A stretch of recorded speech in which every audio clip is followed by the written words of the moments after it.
Ladies and gentlemen, beautiful people, welcome to the 97 Republic YouTube channel, where we react to news and live events pertaining to different sporting codes. So I kindly ask that you hit the like button and hit the subscribe button as that would really help this channel grow.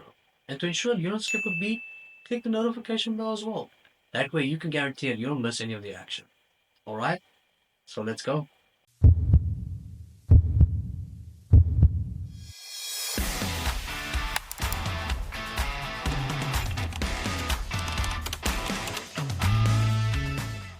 What is next for Islam Makhachev?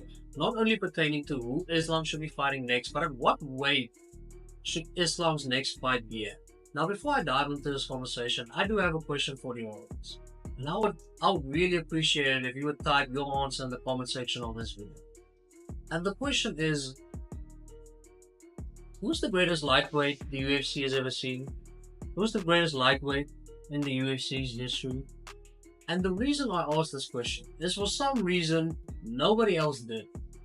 Usually after a pay-per-view event, right? The UFC have analysts that usually consist of ex-UFC fighters that would dive into a plethora of conversations regarding fighters that were either on the main card of that said pay-per-view event or in the main event, and relevant topics regarding those fighters, like who should their next opponent be, when should we expect to see them again, and I understand that. But for some reason, this question was avoided by most analysts. Now I can understand DC avoiding this question in its entirety, because obviously DC being a big friend of both Islam and Habib, knowing both guys for what has been the entirety of their UFC careers, I understand DC not wanting any part of that question. However, I would have appreciated Chael and Anthony Smith, both men who has been at the pinnacle of the sport. Obviously, they weren't champions, but they have fought the who's who with regards to multiple divisions inside of the UFC. And having to hear their reasoning behind who they think is the GOAT of the lightweight division would have been interesting. And Chael basically alluded to the fact that fans have these questions because we wanna wedge in between Islam and Habib's friendship, and basically wanna cause friction between Islam and Habib. And sure, that might be the case, but for the most part, I can only speak for myself, but the reason I would like to have that question answered is usually when I make a statement, usually when I come to a conclusion, what validates my conclusion the most is if someone who actually participated in that sport and someone that was a professional came to the same conclusion, that vindicates my reason behind why I would come to a certain conclusion, and basically justifies my thoughts on why I came to a certain conclusion, because someone that actually participated in said sport came to the same conclusion.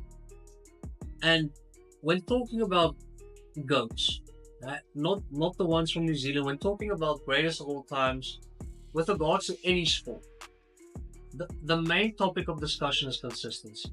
Even if you take football, if you take Messi and Ronaldo, if you ask any sane person who the greatest of all time is, they would say it's between either Messi or Ronaldo. But if you ask them who the most talented footballer is they've ever seen, it would not be the same answer. Because we've seen talented footballers, we've seen guys way more talented than either Messi or Ronaldo, and just not be as consistent. Because consistency is what sets greatness apart from being good. And consistency is the main emphasis for me when I discuss greatest of all time. And it would be interesting to know, with regards to ex-UFC fighters, what do they hold to a higher standard? Is it consistency, or is it the fact that Habib was undefeated? Because that's the discussion. If you're talking about greatest of all time, it's either Habib or it's Islam. Now you can make an argument for someone else, sure, wouldn't be a good argument, but you can make one. But if we talk greatest of all times in the UFC's lightweight division, it's either Habib or Islam. And what do ex fighters hold to a higher standard? Is it being undefeated? Because in that case it would be Habib. Or is it being more consistent? In that case it would be Islam. Just because Islam has had way more fights within the UFC, Islam has broken the record for the most title defenses within the UFC, and we've seen Islam dominate for roughly about a decade inside of the UFC. Not only beat his opponents, dominate them. So personally, I think Islam has been way more consistent just because it's a bigger sample size. Where Habib has been way more dominant, but that's a problem. Do you pick dominance over longevity and consistency? I don't know. That's why I would have enjoyed a discourse surrounding who the greatest lightweight of all time is. But for some reason, they think it's because we want to cause a divide. Anyway, I would love to hear your answer on who you personally think is the greatest lightweight in the UFC's history. Do you think that being undefeated has more merit than having more title defenses and having more fights inside of the UFC?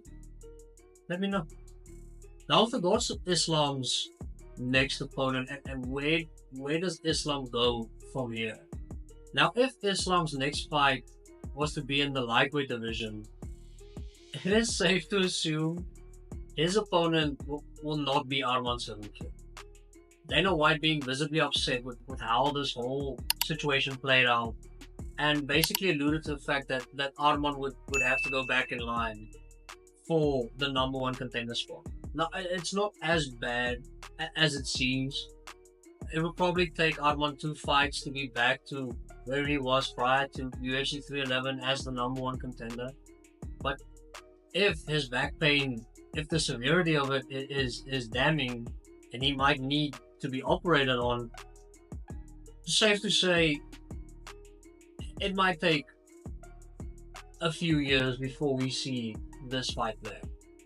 Now, with regards to the lightweight division, right, we can assume that either Charles Oliveira's next, and then I saw Justin Gaethje announce that he would be fighting Dan Hooker.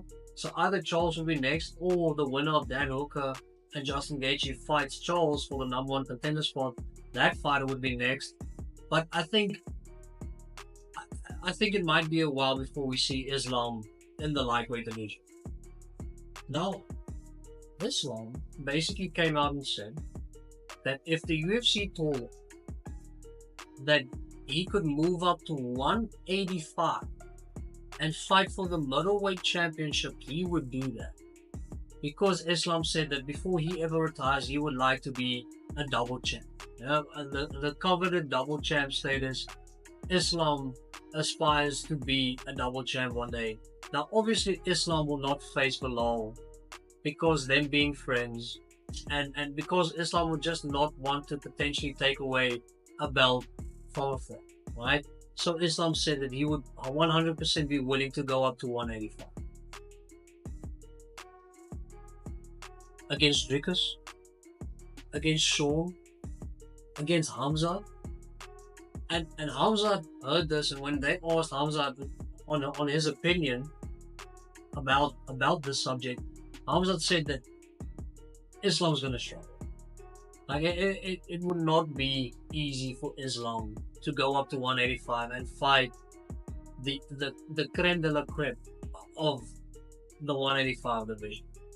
And Hamza suggested that if ever there were a lightweight champion to do what Islam is talking about, Habib would be the lightweight.